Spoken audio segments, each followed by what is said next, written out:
बहुत लोग तो इसी के लिए विधायक बनना चाहते हैं, एमपी बनना चाहते हैं कि एक घर है तो 10 घर हो जाए, एक गाड़ी है तो 10 गाड़ियाँ हैं। निर्दल चुनाव लड़े थे और क्या क्या कहे और नहीं कहे उसमें हम नहीं जाना चाहते हैं। हमें हमारा नेह स्नेह उन पर था और पूरे जनमानस का नेह स्नेह मिला अजय के विरोध में। अजय हराओ लहर के उपज हैं, उनका कोई न क्वालिटी है न कोई क्रेडिट है। लेकिन उमाशंकर बाबू आज भी गणेश लॉज में रहते थे और जितेंद्र स्वामी भी उसी गणेश लॉज में रहते।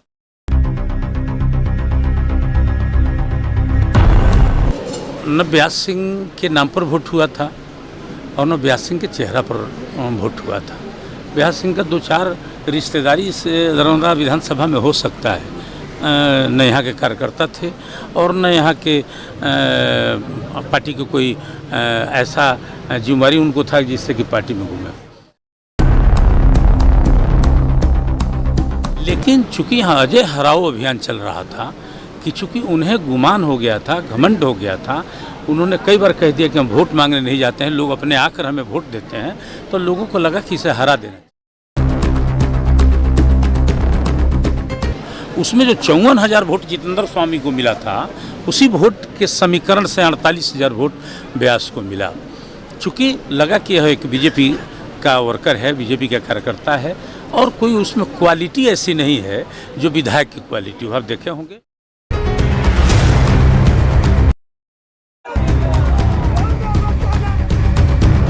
जन समर्थन बहुत अच्छा है। लोगों को बदलाव चाहिए, लोगों को ऐसा कोई कैंडिडेट चाहिए यहाँ पे जो विकास करे, सच्चाई में विकास करे, सिर्फ बोले नहीं करके दिखाए।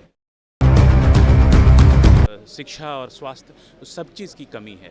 पिछले कई वर्षों से जो लोग यहाँ पे पहले विधायक थे, जो अभी वर्तमान में विधायक हैं, लोगों को झलासा दे के, लोगों को भुलावा दे के सिर्फ वोट बटोरा है, कोई काम नहीं किया है।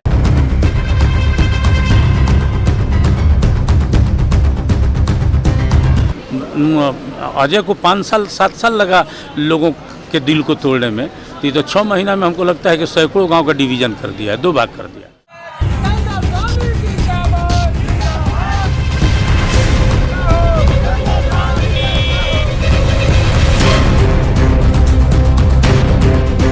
लेकिन ब्यास सिंह तो कहते हैं कि 6 महीने में हमने बहुत कुछ बदल दिया है।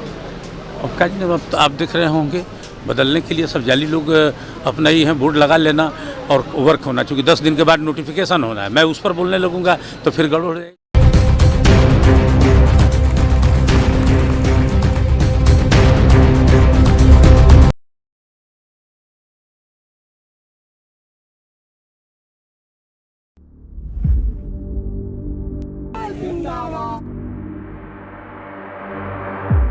जितेंद्र स्वामी जिंदाबाद, जिंदाबाद, जिंदाबाद। तिरंगा बचाना है, जितेंद्र लियाना है।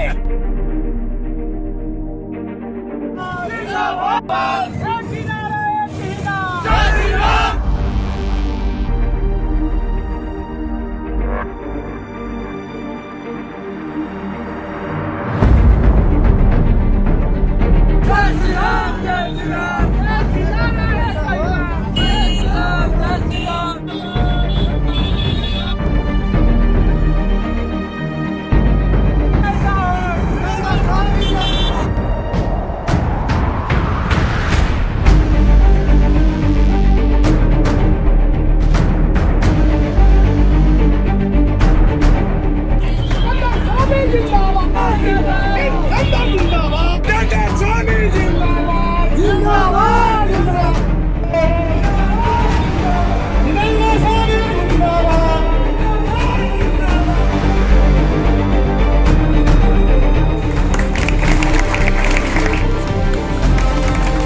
भारतीय जनता पार्टी के कार्यकर्ता हैं।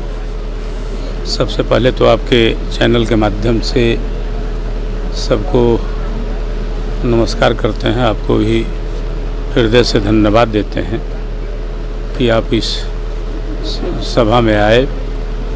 रजनपुरा गांव के शिव मंदिर के प्रांगण में जिन लोगों ने यह बैठक रखा है, रजनपुरा है क्योंकि जनसंपर्क अभियान चल रहा है। आप जानते हैं कि चुनाव का बिगुल लगभग बज चुका है और चुनाव के मात्र तिथि की घोषणा होनी है, नोटिफिकेशन होना है। कहीं ना कहीं कार्यक्रम चलते रहता है, जन जागरण अभियान चलाते रहते हैं। उसी जन जागरण में अभी चूँकि भारतीय जनता पार्टी के कार्यकर्ता हैं, भारतीय जनता पार्टी के अपने जो लोग हमें 54,000 वोट दिए थे 2015 में, हमें लगता है कि उनसे हमारा संपर्क होना आवश्यक है।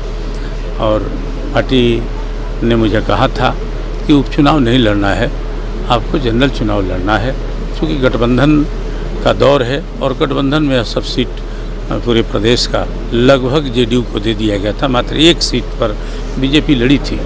हमारा कर्म क्षेत्र और कार्य क्षेत्र दोनों जो है पूरा सारण कमिश्नरी है। सभी लोग जानते हैं हम लोकसभा चुनाव लड़े थे महाराजगंज से, और मेरे पिता उमाशंकर सिंह जी काफ़ी दिन यह इलाका उस समय महाराजगंज विधानसभा में हुआ करता था, दरौंदा विधानसभा में है। आप जानते हैं सेमरी, रजनपुरा, टोलापुर, ये सब इलाका जो है महाराजगंज विधानसभा का ये था, जहाँ से 5 बार विधायक हुए थे उमाशंकर बाबू।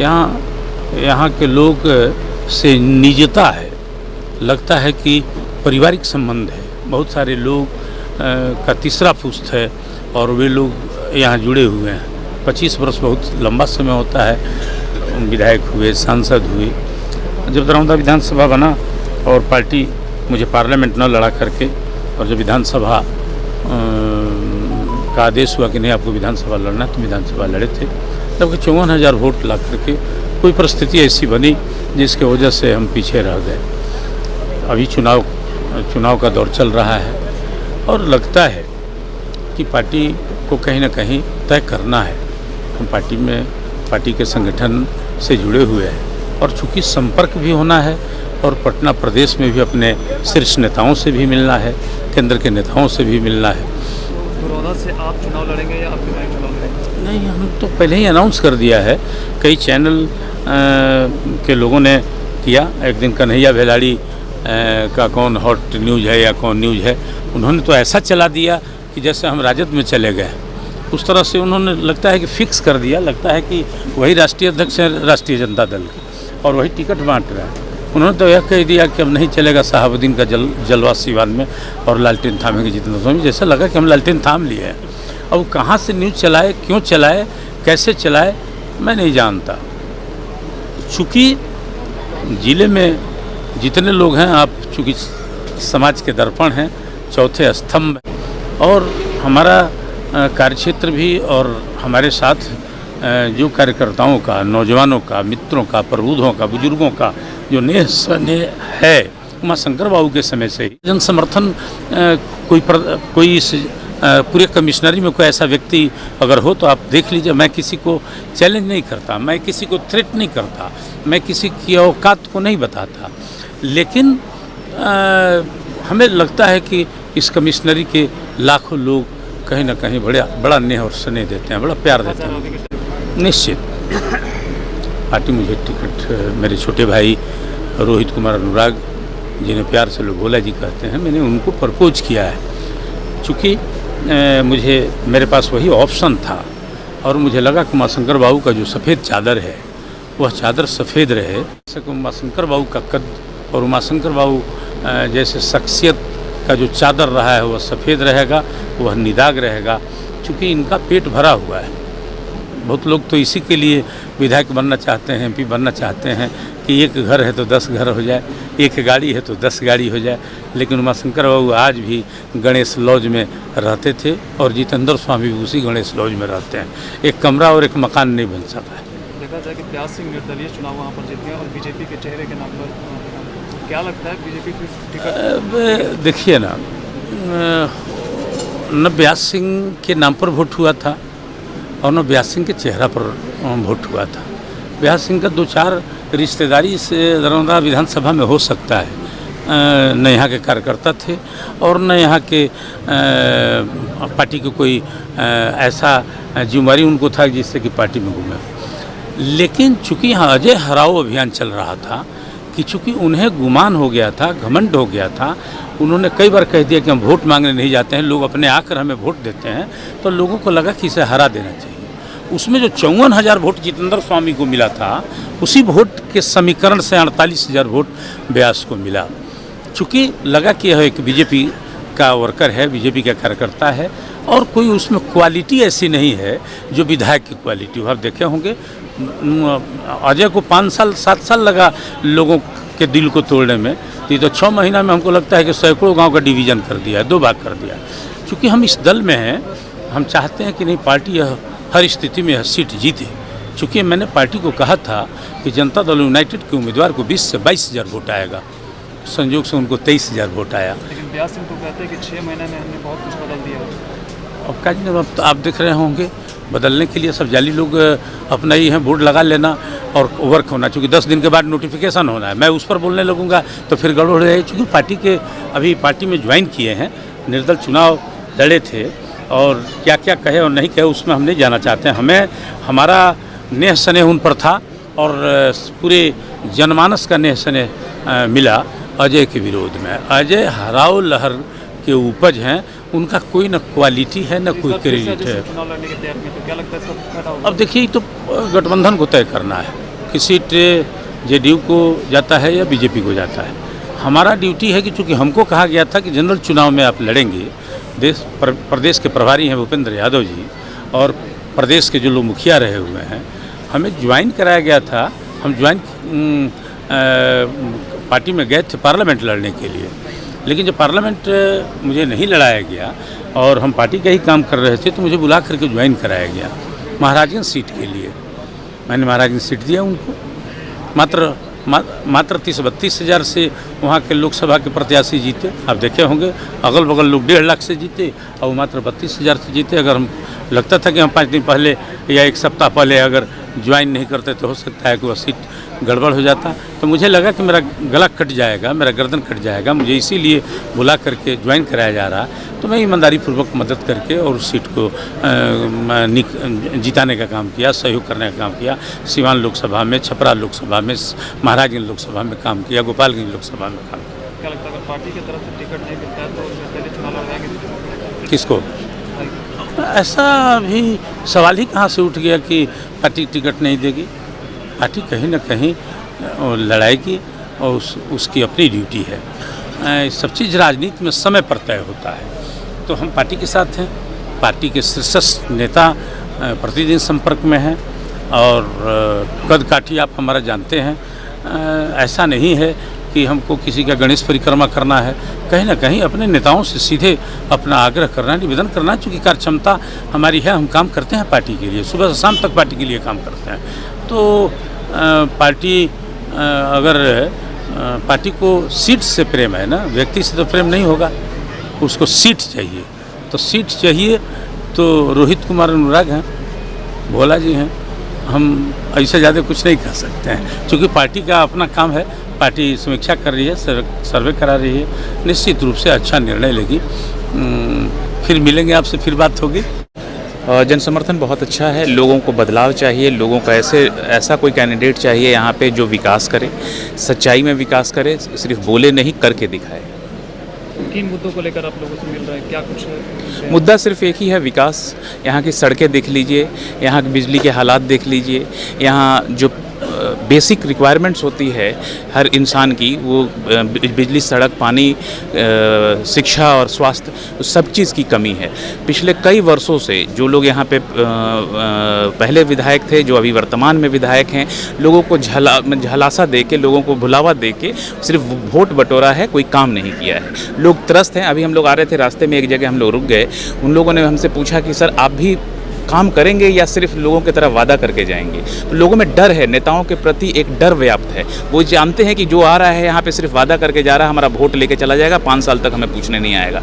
हम उस डर को समाप्त करने के लिए हैं, हम यहाँ विकास कार्य करने के लिए आए हैं। देखिए ऐसा है कि पहले तो मैं यहाँ इस वजह से आया हूँ, मैं एक अच्छा मेरा कैरियर था, उस कैरियर को मैं छोड़ कर आया हूँ क्योंकि मेरे दिल में, मेरे मन में कोई समाज के लिए कुछ भलाई का काम करने का मन था। इस वजह से मैं आया हूँ। मुझे अगर पैसा कमाना होता और मुझे अपना कोई कैरियर स्थापित करना होता तो मुझे लगता है कि अगर हिंदुस्तान में 1000 लोग सुर्खियों में रहते हैं तो मैं वैसे एक कंपनी में काम कर रहा था। मुझे उसके लिए विधायक बनने के लिए और MP बनने की ज़रूरत नहीं।